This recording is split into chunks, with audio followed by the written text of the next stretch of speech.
Poor people who have dated rich people. What did you learn? My college girlfriend's family owned half the restaurants in our city. Their house had more bathrooms than my apartment building had units. The first time I went to dinner there, I counted 3 different forks at my place, setting and panicked. Her dad, Mr. Richardson, made it clear from day one that I wasn't good enough for his daughter.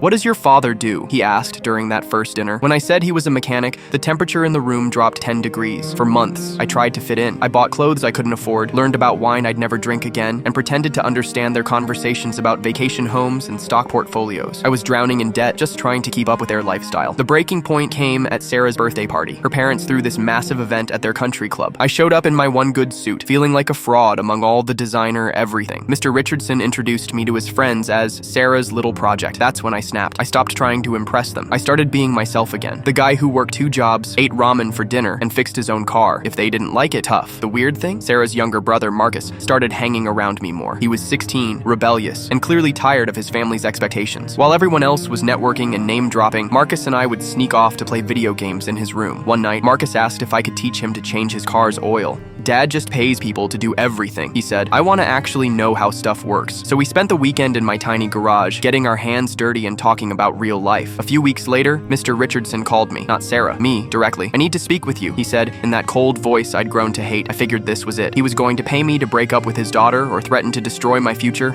I showed up at his office prepared for war. Instead, he looked exhausted. "Marcus has been different lately," he said. "Happier, more confident. He told me you've been teaching him things." I nodded, waiting for the trap. "He also told me something else," Mr. Richardson continued. "He said, you're the first person who's ever treated him like he had value beyond our money." I didn't know what to say. My son has been in therapy for 2 years for depression and anxiety. In the past month, he's been off his medication and doing better than ever. His therapist wants to know what changed.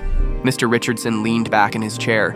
"I've spent Marcus's entire life trying to give him everything money could buy, but you gave him something I never could. The feeling that he mattered for who he was, not what he had." He pulled out an envelope. "This is a job offer. I want you to work for me. Not because you're dating my daughter, but because you have something my family needs." I stared at the envelope. "What's that?" "The ability to see people instead of bank accounts." The job offer was real. Good salary, benefits, respect. But there was a catch. I'd have to break up with Sarah. "She needs to find her own path," he said, "and you need to find yours. But Marcus needs a mentor who won't disappear when the relationship ends." I took the job. Sarah and I broke up, but it was mutual. We'd both been trying to be people we weren't. 5 years later, I'm still working for Mr. Richardson. Marcus is in college now, studying engineering instead of business like his dad wanted. He still calls me when he needs advice about real-world stuff. Last Christmas, Mr. Richardson pulled me aside. "You know what I learned from you?" he asked. "What's that?" "That the most valuable things in life can't be bought. They can only be earned through genuine care for others.